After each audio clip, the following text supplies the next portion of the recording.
They say your final moments bring clarity, like a flash of lightning that reveals everything you've ever been afraid to see.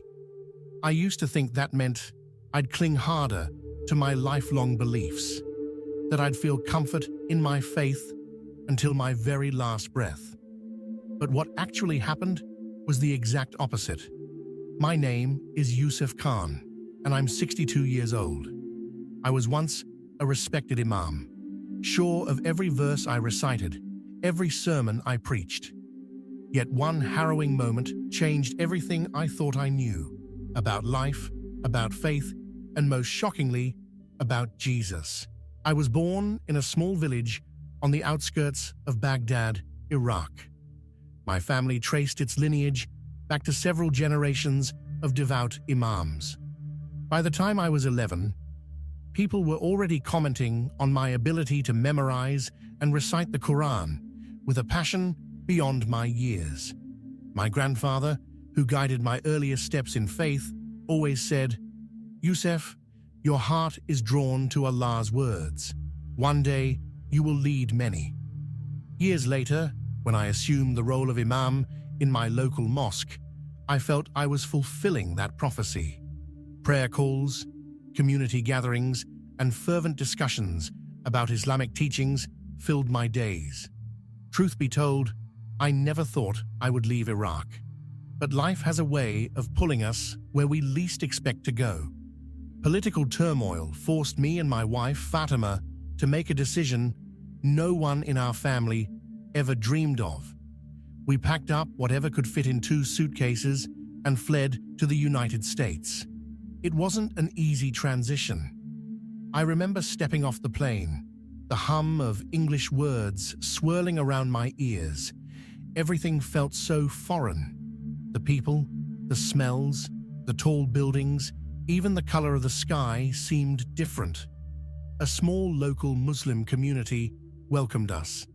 I became their imam in a modest mosque that occupied an old storefront. The sign outside was faded, but the space inside resonated with life and faith.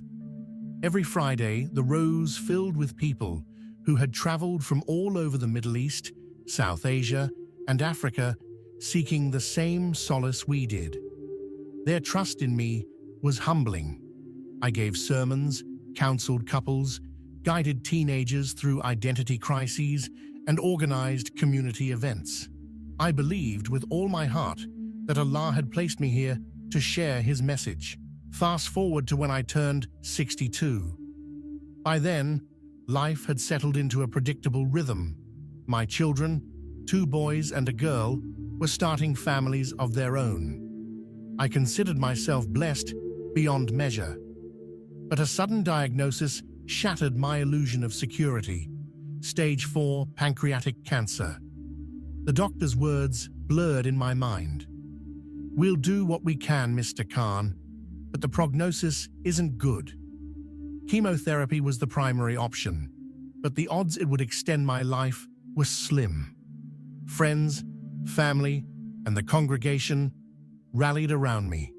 They reminded me that we are tested by adversity, much like how the Prophet Ibrahim was tested with the command to sacrifice his son. This trial, I told myself, was my test of faith. I approached chemotherapy with unwavering commitment to my prayers. Even as the chemicals coursed through my veins, draining my strength, I whispered verses from the Quran. "Ya Allah, if this is my time, let me meet you in peace," I prayed night after night. Strangely, even with such a dire diagnosis, I had a serene confidence that my faith would see me through. But sometimes, life has a way of giving answers you never see coming. One evening, after an especially brutal chemo session, I felt an aching tightness in my chest. At first, I shrugged it off, chalking it up to side effects, but it grew worse by the minute, like a massive weight pressing down on my ribcage. My vision blurred, and sounds around me dulled. I barely remember the frantic rush to the hospital. The next thing I knew, I was looking down at my own body from above. Yes, from above. as if I had floated right out of myself. Doctors, nurses, and beeping machines surrounded my body. I saw them scrambling, heard them shout my name, and felt an unworldly calm washing over me. Is this death? I wondered. Shouldn't my consciousness have just stopped? Then I noticed a light forming at the edge of my vision, warm and compelling, like a gentle invitation. It wasn't blinding. Instead, it felt alive, with a calm energy. As I drew closer, I heard echoes of my life. My mother's lullabies, my father's evening prayers, verses of the Quran I'd recited 1,000 times. The light enveloped me, and for a fleeting moment, I thought, this must be paradise. The joy I felt in that instant defied words. Relief, peace, and gratitude swirled within me. All praise belongs to Allah, I whispered. But just as quickly as that serenity embraced me, it was torn away. The beautiful surroundings began to decay before my eyes. Green leaves shriveled into black husks, fruits rotted and dropped to the ground, emitting a rancid stench. Darkness swallowed the light, and in the pitch-black void, tormented cries and screams echoed. Out of the cacophony, one voice tore at my soul, my mother, begging for mercy. My heart felt like it might split. I couldn't see her, but her agony was unmistakable. I tried to move, to help, but I was frozen, weightless, yet trapped in an endless dark. Fear blossomed into terror. Suddenly, a commanding voice thundered through the void. "Yusuf, everything will now be revealed." Far off in the distance stood a towering throne, imposing in its majesty. A figure sat upon it, and as I drifted closer, my knees gave out. The Prophet Muhammad. I recognized him instantly, but he was bound in chains, sorrow etched into his face. The shock was indescribable. Why would the Prophet be in chains? My mind fought for answers. This must be some sort of grotesque illusion. The Prophet's eyes locked onto mine, and tears streamed down his cheeks. It felt as though the entire universe was weeping. I tried to speak, to argue that I was a devout Imaam, but a deep voice emerged, rolling through the void like thunder. "The time has come for you to know the truth, Yusuf." A massive book plummeted from the darkness, crashing onto what appeared to be a floor of swirling shadows. It shook the very air around me. I knew this book, the Quran. Its pages flipped as if guided by an invisible hand. That same voice resonated again, each word like an earthquake in my mind. Who is Allah, Yusuf? Have you ever truly asked yourself this question? My immediate thought was, how dare I question who Allah is? He is the Creator, the most merciful. But the voice pressed on. How do you know He is the Creator? Have you ever truly examined the origins of your faith? Before I could protest, images leaped from the Quran's pages, forming living scenes in the darkness. The first was the Kaaba, surrounded by idols. I could see people bowing before figures carved from wood and stone. The voice announced, "This is the Kaaba before Islam. Where was Allah among these gods?" I felt a disorienting sense of disbelief. We've always labeled that era as the age of ignorance, I thought. But these images are real. My head spun, the scene shifted, showing an ancient civilization revering a massive idol, inscribed with a name resembling Baal. Beside it, in a script that looked eerily like Old Arabic, was another name, El. The voice whispered, "Baal, El, Allah. Have you considered the connection?" My heart pounded. Was everything I'd believed built on a misunderstanding of older traditions? Have I been deceived? I choked out, my voice shaking. In an instant, I was pulled away from this realm. I awoke in the hospital, gasping for air, drenched in sweat. Nurses and doctors crowded around me, relief plain on their faces. One of them said, "You're back, Mr. Khan," but I felt anything but relieved. My mind raced with the echoes of that voice. My physical heart was beating again, but my spiritual core was in upheaval. In the following days, I couldn't escape the questions that haunted me. Every moment of solitude turned into a replay of those visions. The decaying paradise, my mother's cries, the chained prophet, and the relentless voice demanding I reconsider the nature of Allah. I knew I couldn't just go back to my old life and pretend nothing had happened. But how could I share this with my wife? Fatima had been my unwavering rock. Together, we had navigated war, displacement, and cultural upheaval. If I told her that everything we built our life upon was now under question, would she stand by me, or would she think I'd lost my mind? Weeks turned into months. My congregation noticed I was withdrawing. I stopped delivering sermons, citing health issues.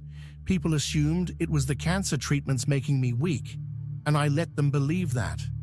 Meanwhile, I spent countless hours in my study. My once familiar Arabic texts now looked strange to me, like they carried hidden meanings I'd never noticed. I ventured into reading materials about pre-Islamic traditions, the development of monotheistic beliefs in the Middle East, and historical critiques of the Quran's origins. It felt like peering over a dangerous cliff, breathtaking and terrifying at the same time. I remembered how I used to dismiss such discussions as the whispers of shaitan, but now I found myself devouring every piece of information I could find, searching for answers. Fatima watched me in silence. She would bring me tea and linger at the doorway, her eyes full of concern. Sometimes late at night, I would catch her wiping away tears. We had faced all challenges together. Why was I now shutting her out? But I was paralyzed by the fear that if I voiced my doubts, I'd betray not just my community, but my family heritage. An unexpected source of comfort came from Dr. Thompson, my oncologist. She wasn't Muslim, she was Christian as far as I could tell, but she had a gentle way of speaking that reminded me of the best teachers I'd ever known. She'd seen so many patients confront mortality, and in that vulnerability, she recognized something in me. One afternoon, after reviewing my latest test results, she said in a soft voice, "Youssef, I can see you're battling more than just cancer. If you ever need an ear, I'm here." I hesitated, but over time, our doctor-patient relationship grew into a respectful friendship. She told me about her own upbringing in a strict Christian home and how she wrestled with the seeming contradictions between faith and science. She admitted she never fully abandoned her faith. She found a way to integrate questioning with belief. God gave us minds to inquire, not just to obey, she said. And something about that statement felt oddly reassuring. Around that same time, a young Muslim resident recognized me from the mosque. He found me sitting alone in the hospital chapel.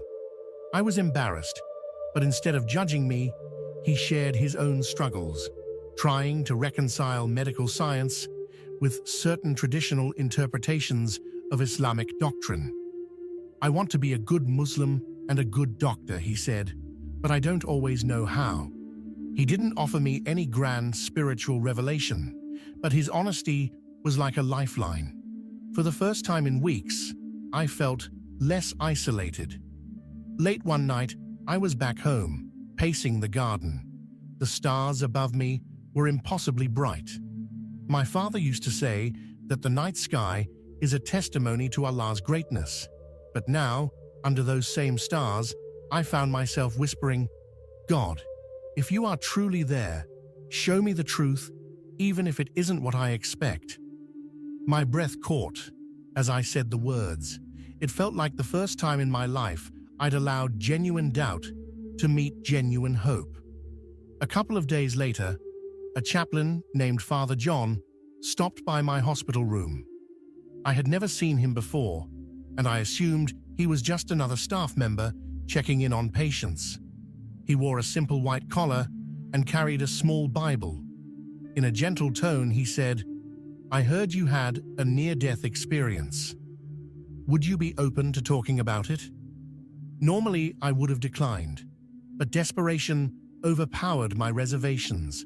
I told him everything: the out-of-body moment, the chained prophet, the voice that rattled my soul. Tears slipped down my cheeks as I spoke, feeling both shame and relief.